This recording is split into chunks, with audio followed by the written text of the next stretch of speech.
ഭാരത ചരിത്രത്തിൽ 16-ാം നൂറ്റാണ്ടിൽ വിജയനഗരം ഭരിച്ചിരുന്ന കൃഷ്ണദേവരായർ വളരെ പ്രശസ്തനായിരുന്നു. പണ്ഡിതന്മാരെ അദ്ദേഹം ആദരിച്ചു പോന്നു.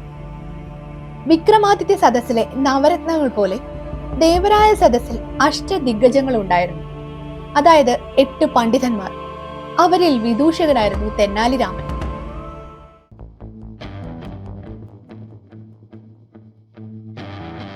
എല്ലാവർക്കും നമസ്കാരം. ഇന്ന് കഥകൾ എന്നിലൂടെയിൽ തെന്നാലി രാമനെ കുറിച്ചുള്ള വളരെ പ്രശസ്തമായ കടങ്കഥ എന്ന കഥ നമുക്കൊന്ന് കേട്ടു നോക്കാം. ഈ കഥയിലൂടെ രാമന്റെ ബുദ്ധികൂർമ്മതയും നിരീക്ഷണ പാഠവും എത്രത്തോളം മികച്ചതെന്ന് തെളിയിക്കപ്പെടുകയാണ്. കൃഷ്ണദേവരായരുടെ സദസ്സിൽ ഒരു ദിവസം അന്യദേശത്ത് നിന്ന് ഒരു മഹാപണ്ഡിതൻ വന്നു. അദ്ദേഹം ചക്രവർത്തിയോട് വിജയനഗരത്തിൽ അയാളെ തോൽപ്പിക്കാൻ ഏതെങ്കിലും പണ്ഡിതന്മാരുണ്ടോ എന്ന് വെല്ലുവിളിച്ചു. അയാളുടെ മത്സര രീതി ആരാഞ്ഞ രാജാവിനോട് അയാൾ ഇങ്ങനെ പറഞ്ഞു: ഞാനൊരു കടങ്കഥ പറയും. അതിന് എനിക്ക് ശരിയുത്തരം കിട്ടിയില്ല എങ്കിൽ ഇവിടത്തെ പണ്ഡിതന്മാരൊക്കെ ശിഷ്ടകാലം എന്റെ അടിമകളായി കഴിയണം. മറിച്ചായാൽ ഉത്തരം പറയുന്ന ആളുടെ അടിമയായി ഞാൻ ജീവിക്കുന്നതായിരിക്കും. മത്സരത്തിന് തയ്യാറാണെന്ന് രാജാവ് അറിയിച്ചു. പണ്ഡിതൻ കടങ്കഥ പറയാൻ ആരംഭിച്ചു. ഒരു ഗ്രാമത്തിൽ 3 സഹോദരിമാരുണ്ടായിരുന്നു. ഒരിക്കൽ വീട്ടാവശ്യത്തിനുള്ള വെള്ളം എടുക്കാൻ നദിക്കരയിലെത്തിയ മൂവരും ധ്യാനത്തിലിരിക്കുന്ന ഒരു സന്യാസിയെ അവിടെ കണ്ടു. അദ്ദേഹത്തിന്റെ നീണ്ട താടിയും മുടിയും കണ്ട് കൗതുകം കൂടി അവർ ബഹളമുണ്ടാക്കി സന്യാസിയെ ഉണർത്താനായി ശ്രമിച്ചു. പക്ഷേ അദ്ദേഹത്തെ അതൊന്നും തന്നെ ബാധിച്ചില്ല. അവസാനം അവർ മൂവരും നദിയിലെ വെള്ളം കോരി സന്യാസിയുടെ തലയിൽ ഒഴിച്ചു. ഞെട്ടിയുണർന്ന അദ്ദേഹം കണ്ടത് തന്നെ നോക്കി കൊഞ്ഞനം കുത്തുന്ന സഹോദരിമാരെയാണ്. ദേഷ്യം അടക്കാൻ വയ്യാതെ അദ്ദേഹം അവരെ 3 പേരെയും ചെടികളായി മാറട്ടെ എന്ന് ഉഗ്രമായി ശപിച്ചു. അവരുടെ കരഞ്ഞ അപേക്ഷകളൊന്നും തന്നെ അദ്ദേഹം ചെവിക്കൊണ്ടില്ല. അവസാനം മൂത്ത സഹോദരിക്ക് മാത്രം ചെറിയ ഒരു ഇളവ് നൽകി. അതും അവളുടെ കല്യാണം കഴിഞ്ഞ് ദിവസങ്ങളേ ആയിരുന്നുള്ളൂ എന്ന ഒറ്റ പരിഗണനയിൽ പകൽ മുഴുവൻ ചെടിയായി മറ്റു സഹോദരികളോടൊപ്പം അവിടെ കഴിയണം. സന്ധ്യയാകുമ്പോൾ സ്വന്തം രൂപത്തിൽ വീട്ടിലേക്ക് പോകാം.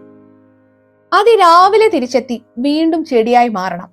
ഇല്ലാത്ത പക്ഷം മൂവരും ഗതികിട്ടാ പ്രേതങ്ങളായി അലയും. ഇതായിരുന്നു ആ ഇളവ്. അവരത് സമ്മതിച്ചു. ഉടനടി ഒരേ ആകൃതിയും രൂപവുമുള്ള 3 ചെടികളായി അവർ മാറി. മൂത്ത സഹോദരി എന്നും വൈകിട്ട് വീട്ടിൽ പോയി ജോലി കഴിഞ്ഞെത്തുന്ന ഭർത്താവിനെ ശുശ്രൂഷിച്ച് വെളുപ്പിനെ നദിക്കരയിലെത്തി വീണ്ടും ചെടിയായി മാറും. പതിയെ ഭർത്താവിന് സംശയം തോന്നി തുടങ്ങി. ഒരിക്കൽ പതിവിലും നേരത്തെ വീട്ടിലെത്തിയ അയാൾക്ക് ഭാര്യയെ അവിടെ എങ്ങും കാണാതെ തന്റെ സംശയം ഇരട്ടിച്ചു. അവൾ വന്നതും അയാൾ പൊട്ടിത്തെറിച്ചു. ആ ചോദ്യം ചെയ്യലിൽ ശാപത്തിന്റെ കഥ അവൾക്ക് അയാളോട് പറയേണ്ടി വന്നു. സഹതാപം തോന്നിയ അയാൾ പിറ്റേന്ന് തന്നെ സന്യാസിയെ കണ്ട് മാപ്പിരന്നു. സന്യാസി പറഞ്ഞു: നിനക്ക് ഞാനൊരു അവസരം തരാം. ആ നിൽക്കുന്ന ചെടികളിൽ നിന്ന് നീ സ്വന്തം ഭാര്യയെ തിരിച്ചറിയുക. അതിൽ നിന്ന് തന്നെ കൃത്യമായി ഒരു പൂവും പറിക്കണം. ശരിയായ ചെടിയാണെങ്കിൽ പൂവർക്കും ആ നിമിഷം ശാപമോക്ഷം ലഭിക്കും. മറിച്ച് തെറ്റാണെങ്കിൽ നീ പിന്നെ ഒരിക്കലും അവരെ കാണില്ല. എന്താ, സമ്മതമാണോ? അയാൾ തനിക്ക് സമ്മതമാണെന്ന് അറിയിച്ചു. എല്ലാ ദൈവങ്ങളെയും മനസ്സിൽ വിളിച്ച് അയാൾ 3 ചെടികളെയും നിരീക്ഷിച്ചു.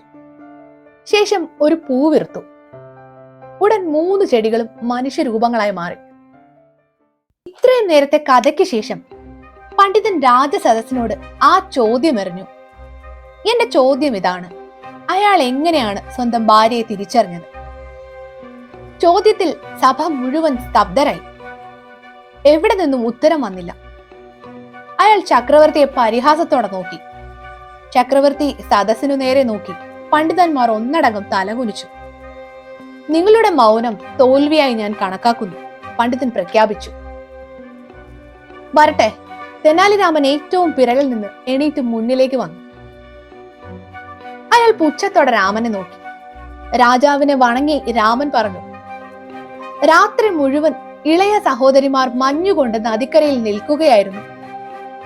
മൂത്ത സഹോദരി രാത്രി വീട്ടിലായിരുന്നു. അതുകൊണ്ടാണ് ആ ചെടി മാത്രം മഞ്ഞു കൊള്ളാതിരുന്നത്. അതിനാൽ ഒരു ചെടിയിൽ മാത്രം ഈർപ്പമില്ലായിരുന്നു. അങ്ങനെയാണ് ബുദ്ധിമാനായ ആ ഭർത്താവ് സ്വന്തം ഭാര്യയെ തിരിച്ചറിഞ്ഞതും അതിൽ നിന്ന് ഒരു പൂ വിറുത്തതും. രാമന്റെ ഉത്തരം കേട്ട് ദർബാർ മുഴുവനും മാത്രമല്ല, ചക്രവർത്തിയും വിദേശ പണ്ഡിതനും വരെ വാ പിളർന്നിരുന്നു പോയി. പണ്ഡിതൻ മുന്നേ പറഞ്ഞതുപോലെ രാമന്റെ മുന്നിൽ ചെന്ന് സാഷ്ടാംഗം വീണു. ഞാൻ ഇനി അങ്ങയുടെ അടിമയാണ്. താങ്കളെ അടിമയാക്കാൻ എനിക്ക് താല്പര്യമില്ല.